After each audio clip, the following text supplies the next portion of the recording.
Chapter 10. The Meeting. When Inman was only a day's journey away from Black Cove, he stopped at a stream to wash himself and his clothes. He built a fire and spread the clothes on bushes near the fire to dry. He hoped to see Ada soon. He had imagined the scene many times, had seen himself walking up the road into Black Cove, exhausted, but with his courage and strength written on his face. He would be washed and in a clean suit.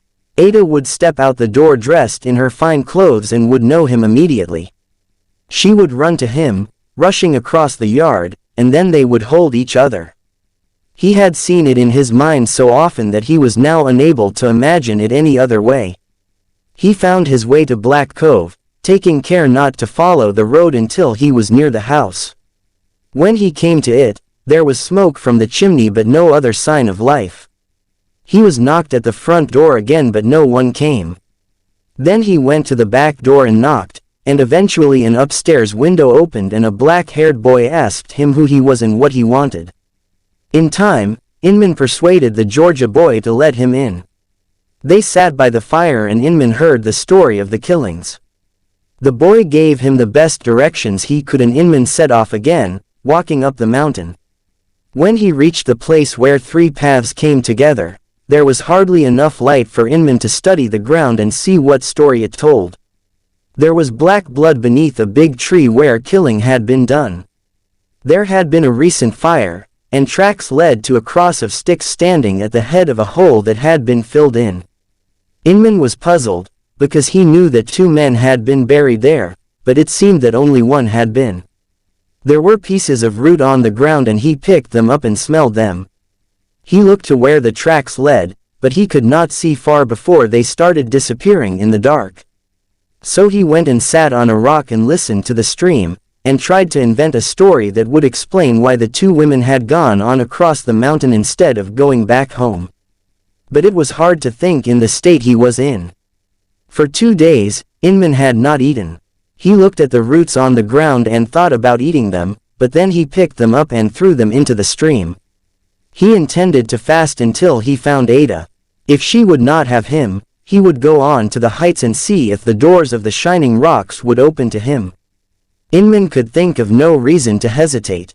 He would walk right out of this world and keep on going into that happy valley the old Cherokee Indian woman had described.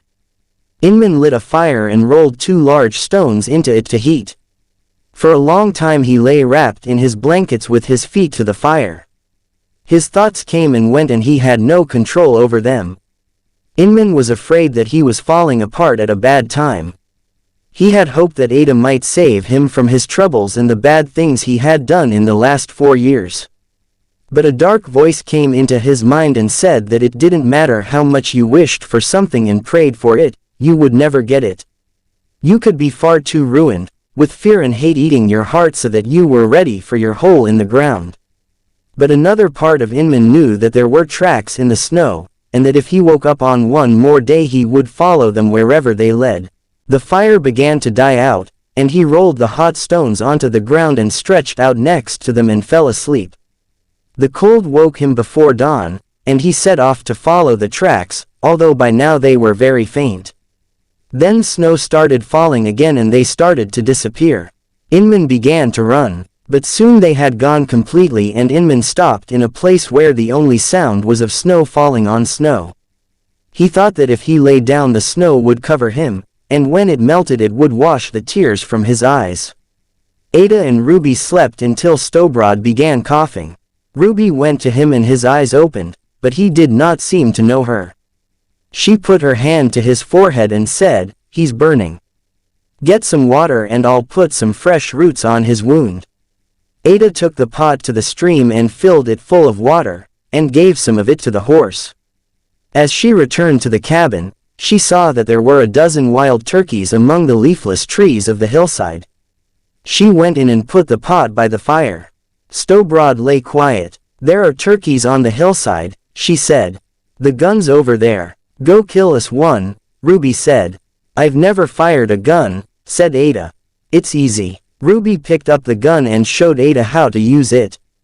Ada looked doubtful and Ruby said, "The worst you can do is fail to kill a turkey, and we've all done that.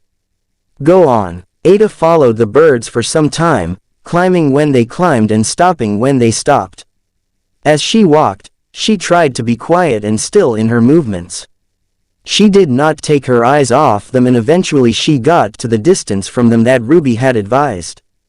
She stood quietly and still they did not see her. Then she raised the gun slowly and fired, and to her surprise a pair fell. When Ada reached the fallen birds, she found that one was male and one female, and that their feathers shone like metal. Inman heard a shot near where he stood.